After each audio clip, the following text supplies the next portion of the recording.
नमस्ते। एउटा विषयवस्तुसँग जोडिएका कुराहरू हामीले गर्नुपर्छ भन्ने मलाई लागेको छ। यो अहिलेको धर्मको नाममा आन्दोलन गर्ने र धर्मको नाममा मर्नेहरू जुन सुनसरीमा चाहिँ नि हिन्दू मुस्लिम बीच मारामार र हानाहानको विषयलाई लिएर एउटा घुसपेचको कुरा हामीले बुझ्नुपर्छ। यो सुनसरीमा नै र हिन्दू मुस्लिमले आन्दोलन गर्नुपर्ने कुनै एउटा बहाना, एउटा षड्यन्त्र चाहिँ हामीले देखिएका छौँ। त्यो क्षेत्रलाई चाहिँ नि पकड एरिया बनाएर हिन्दू र मुस्लिमको युद्ध गर्नुपर्ने केही आवश्यक छैन र यो क्षेत्रलाई नै पहिलो प्राथमिकतामा राखेर हिन्दू र मुस्लिमको रणभूमि बनाउने कुरालाई चाहिँ एउटा राजनीतिक खेल हामीले बुझेका छौँ। यो घोर वञ्चनाका साथ हामी यसमा हामीले विरोध गर्नुपर्छ। यो सुनसरीमा नै चाहिँ नि हिन्दू मुस्लिम बीच लड्नुपर्ने आवश्यक के थियो? अरू ठाउँ लड्दा पनि हुने।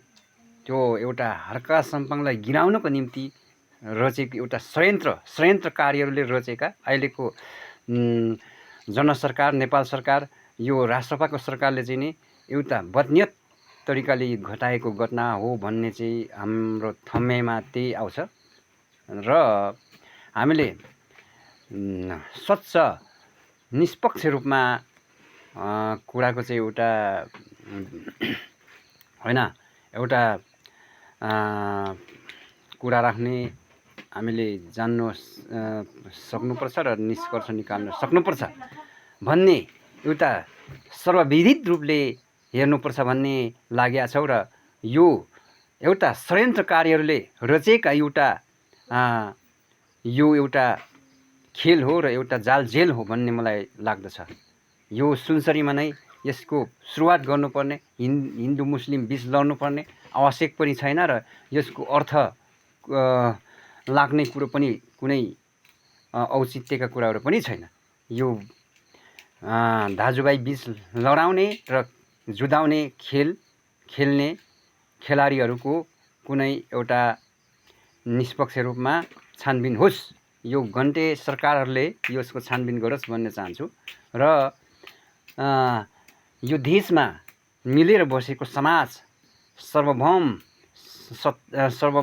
हामी सबै नेपालीको चाहिँ नि आचरण, संस्कार, संस्कृतिलाई जोगाउनु पर्नेमा हामी भाइ बीच लड्नुपर्ने र हामी नेपाली बीच कटाकाट मारामार गर्नुपर्ने अवस्था सिर्जना गर्ने कुनै तत्त्वहरूलाई चाहिँ नि पर्दाफास गर्नुपर्छ र यिनीहरूको चाहिँ नि निर्मूल गर्नुपर्छ।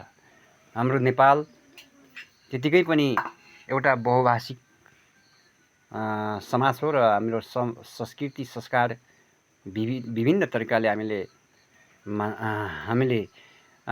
आफ्नो संस्कार संस्कृति मान्न पाउनुपर्छ र यसरी हाम्रो एकल जातीयवादी, एकल धर्म संस्कारलाई चाहिँ नि मान्नुपर्ने कुनै सर्वविदित रूपमा यो मान्यता दिएको छैन। यो नेपालको संविधानले पनि यो एउटा धर्मनिरपेक्ष देशमा यसरी